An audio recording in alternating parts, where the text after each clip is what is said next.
Good evening, and thank you for taking the time out of your busy lives.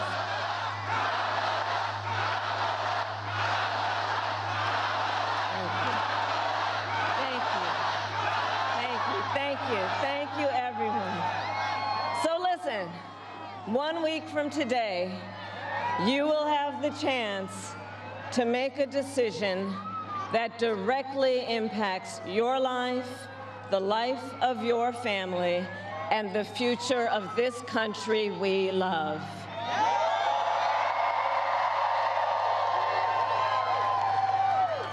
And it will probably be the most important vote you ever cast. And this election is more than just a choice between two parties and two different candidates. It is a choice about whether we have a country rooted in freedom for every American or ruled by chaos and division.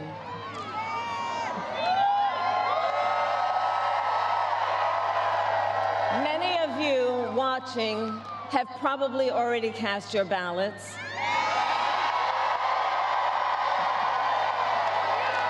But I know many others are still considering who to vote for, or whether you'll vote at all. So tonight, I will speak to everyone about the choice and the stakes in this election. Look, we know who Donald Trump is. He is the person who stood at this very spot nearly 4 years ago and sent an armed mob to the United States Capitol to overturn the will of the people in a free and fair election. An election that he knew he lost.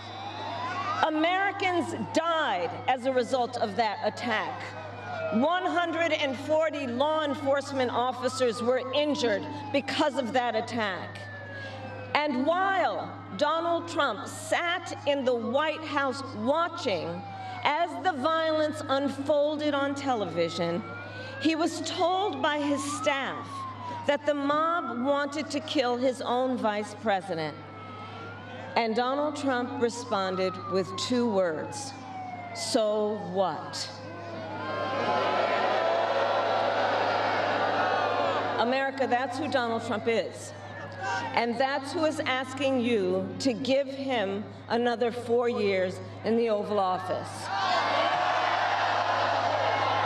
Not to focus on your problems, but to focus on his. And Donald Trump has told us his priorities for a second term. He has an enemies list of people he intends to prosecute.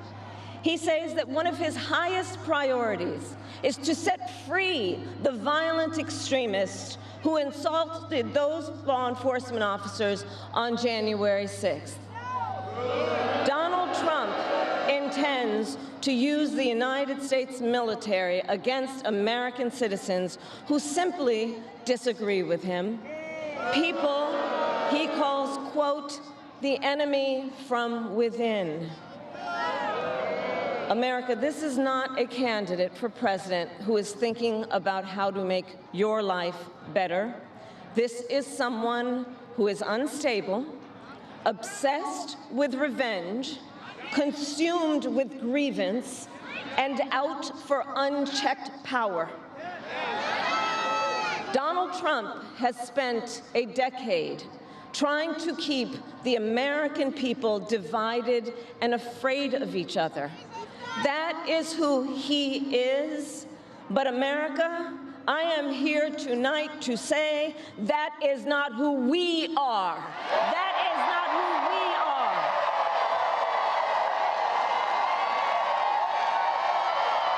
That is not who we are. You see, what Donald Trump has never understood is that e pluribus unum, out of many, one, isn't just a phrase on a dollar bill. It is a living truth about the heart of our nation. Our democracy doesn't require us to agree on everything. In fact, we like good arguments from time to time. Just think of your own family, right? It's not the American way to not have disagreements. We don't shy away from robust debate. In fact, we like a good debate, don't we? We like a good debate. And the fact that someone disagrees with us does not make them the enemy within. That's right. They are family, neighbors, classmates, co-workers. They are fellow Americans. And as Americans, we rise and fall together.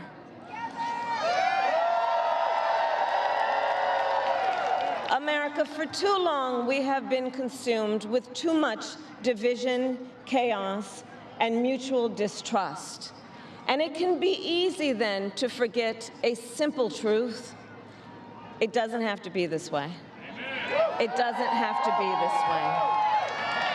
It is time to stop pointing fingers. We have to stop pointing fingers and start locking arms. It is time to turn the page on the drama and the conflict, the fear and division. It is time for a new generation of leadership in America.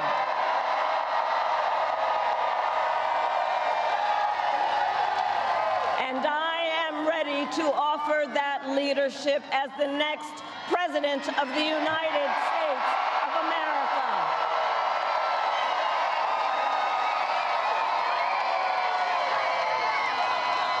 Now look, let me say, I recognize this has not been a typical campaign. Even though I've had the honor of serving as your Vice President for the last 4 years, I know that many of you are still getting to know who I am. Well, let me tell you, I am someone who has spent most of my career outside of Washington, D.C., so I know that not all the good ideas come from here.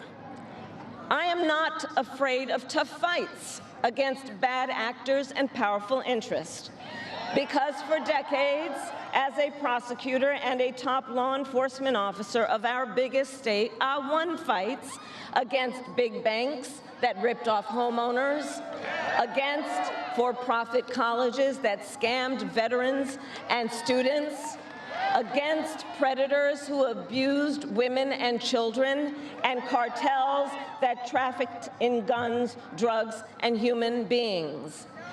And I did this work because for as long as I can remember, I have always had an instinct to protect. There's something about people being treated unfairly or overlooked that frankly just gets to me. I don't like it. It's what my mother instilled in me, a drive to hold accountable those who use their wealth or power to take advantage of other people. The drive to protect hardworking Americans who aren't always seen or heard and deserve a voice, and I will tell you that is the kind of president I will be.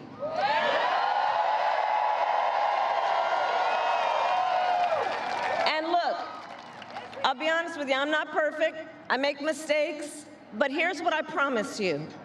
I will always listen to you, even if you don't vote for me. I will always tell you the truth, even if it is difficult to hear. I will work every day to build consensus and reach compromise to get things done. And if you give me the chance to fight on your behalf, there is nothing in the world that will stand in my way.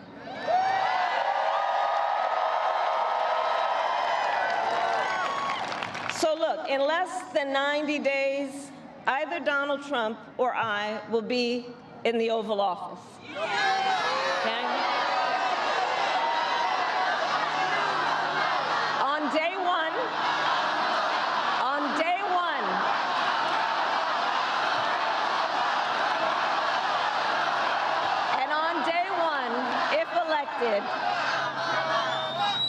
if elected, Donald Trump would walk into that office with an enemies list. When elected, I will walk in with a to-do list full of priorities of what I will get done for the American people. And I will work with everyone, Democrats, Republicans, and independents, to help Americans who are working hard and still struggling to get ahead. I have been honored to serve as Joe Biden's vice president. But I will bring my own experiences and ideas to the Oval Office. My presidency will be different because the challenges we face are different. Our top priority as a nation 4 years ago was to end the pandemic and rescue the economy. Now, our biggest challenge is to lower costs that were rising even before the pandemic and that are still too high. I get it. I still remember our mother sitting at that yellow Formica table, late at night, cup of tea in hand, a pile of bills in front of her, trying to make it all work. And I've heard from so many of you who are facing even greater financial pressures. Donald Trump's answer to you is the same as it was the last time. Another $1 trillion in tax cuts for billionaires and big corporations. And this time, he will pay for it with a 20% national sales tax on everything you buy that is imported. Think about it. Clothes, food, toys, cell phones. A Trump sales tax that would cost the average family nearly $4,000 more a year. And on top of that, you will pay even more if Donald Trump finally gets his way and repeals the Affordable Care Act, which would throw millions of Americans off their health insurance and take us back to when insurance companies had the power to deny people with pre-existing conditions. Well, we are not going back. We are not going back.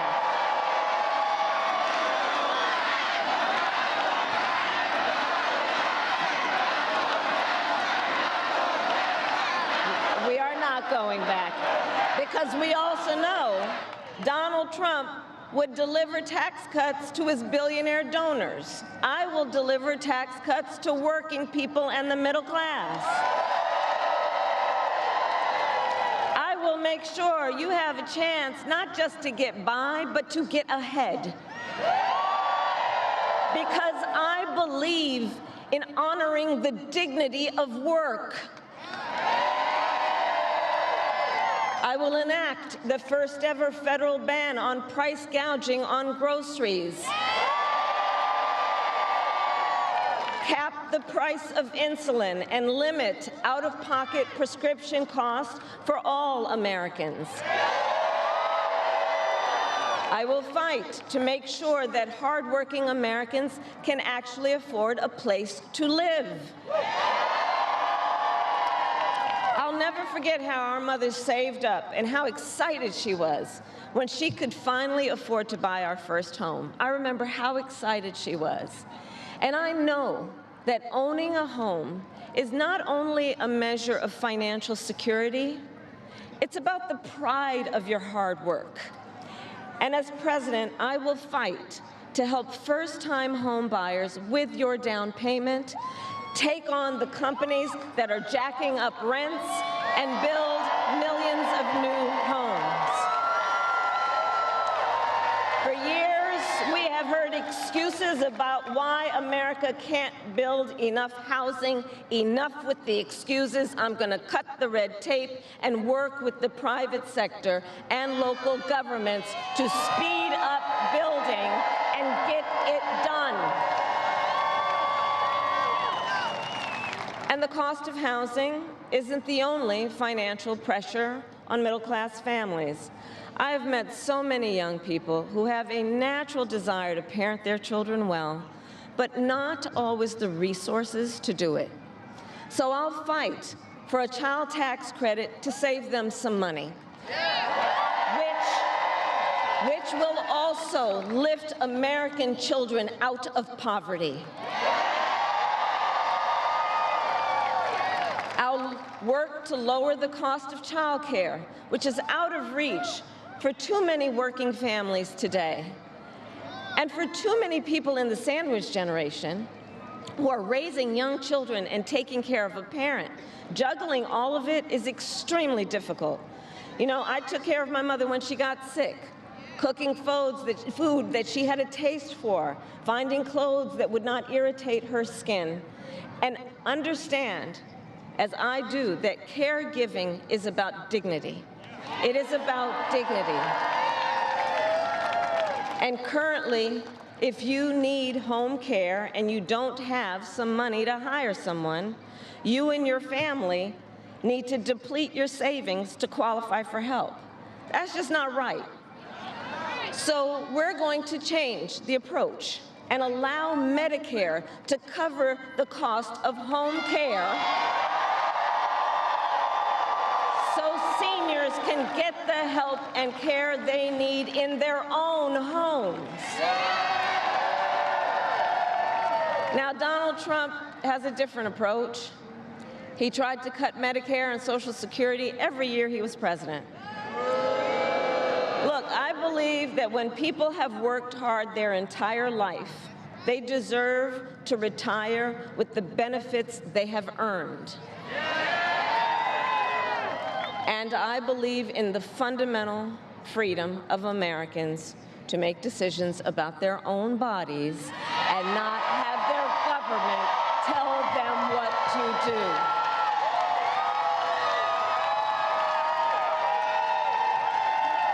I will fight to restore what Donald Trump and his hand-selected Supreme Court justices took away from the women of America.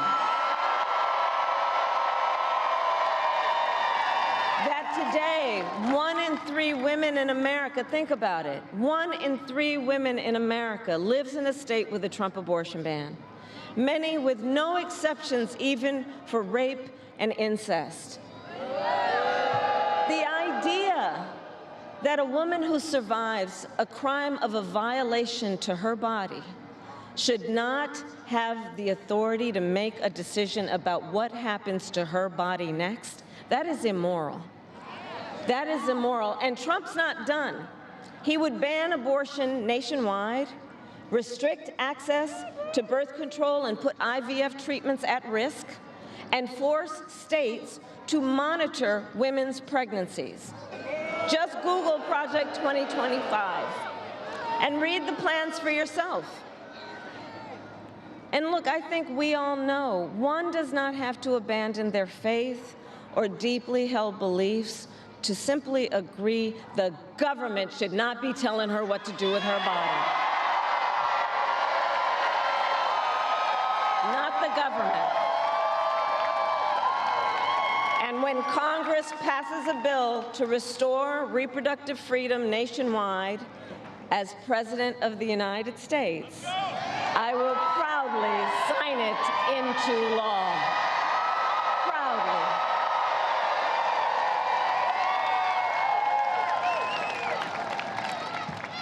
And look, on another subject, politicians have got to stop treating immigration as an issue to scare up votes in an election, and instead treat it as the serious challenge that it is that we must finally come together to solve. I will work with Democrats and Republicans to sign into law the border security bill that Donald Trump killed.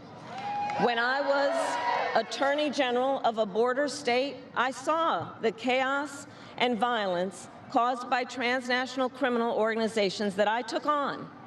And when I am president, we will quickly remove those who arrive here unlawfully, prosecute the cartels, and give Border Patrol the support they so desperately need. At the same time, we must acknowledge we are a nation of immigrants. And I will work with Congress to pass immigration reform, including an earned path to citizenship for hardworking immigrants like farm workers and our dreamers. As Commander-in-Chief, I will make sure America has the strongest, most lethal fighting force in the world. Donald Trump, on the other hand, has shown his contempt for our nation's heroes, calls them suckers and losers, called a 4-star Marine general a, quote, lowlife.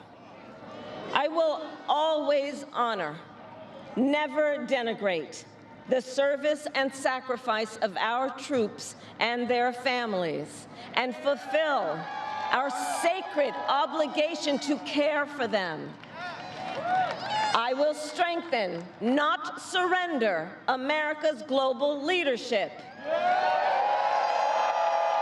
And I will stand with our friends because I know that our alliances keep American people safe and make America stronger and more secure. Look, world leaders think that Donald Trump is an easy mark, easy to manipulate with flattery or favor. And you can believe that autocrats like Putin and Kim Jong-un are rooting for him in this election.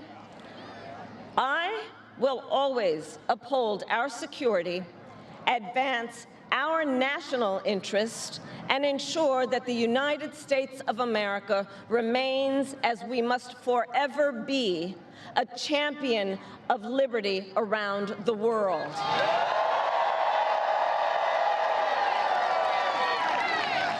America, we know what Donald Trump has in mind.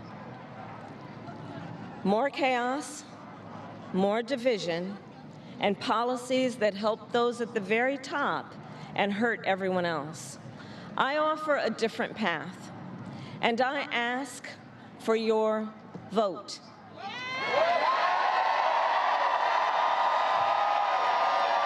And here is my pledge to you.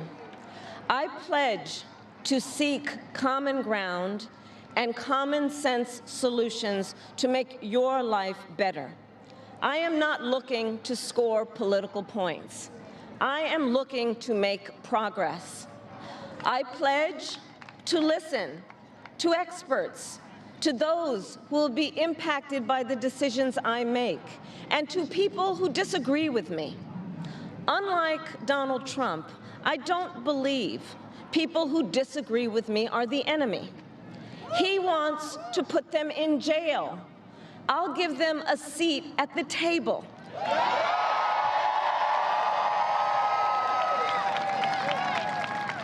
I pledge to you to approach my work with the joy and optimism that comes from making a difference in people's lives. And I pledge to be a president for all Americans. And to always put country above party and self.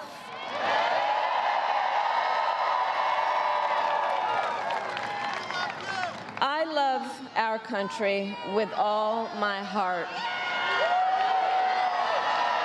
And I believe in its promise because I've lived it. I grew up as a child of the Civil Rights Movement. My parents would take me to marches in a stroller, where crowds of people of all races, faiths, and walks of life came together to fight for the ideals of freedom and opportunity. I've lived the promise of America. I saw how hard our mother worked to give her daughters the same chances this country gave her. Growing up, I was blessed to have family by blood and family by love, who instilled in me the values of community, compassion, and faith that have always defined our nation at its best. I've lived the promise of America. I've spent my life fighting for the people who have been hurt and counted out, but never stopped believing that in our country, anything is possible. I've lived the promise of America, and I see the promise of America in all of you. In all of you. I see it in the young people who are voting for the first time, who are determined to live free from gun violence and to protect our planet and to shape the world they inherit. I see it in the women who refuse to accept a future without reproductive freedom, and the men who support them. I see it in Republicans who have never voted for a Democrat before, but have put the Constitution of the United States over party.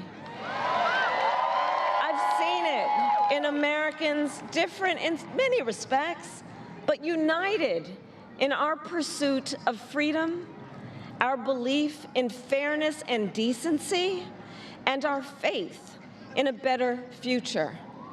America, I know the vast majority of us have so much more in common than what separates us. I know it.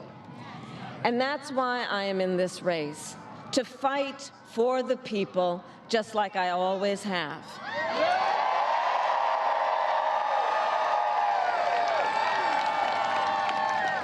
Nearly 250 years ago, America was born when we wrested freedom from a petty tyrant.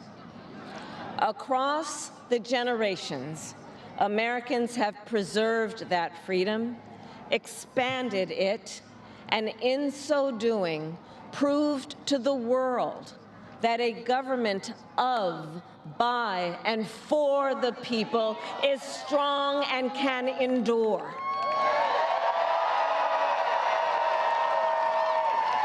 And those who came before us, the patriots at Normandy and Selma, Seneca Falls and Stonewall, on farmlands and factory floors, they did not struggle, sacrifice, and lay down their lives only to see us cede our fundamental freedoms.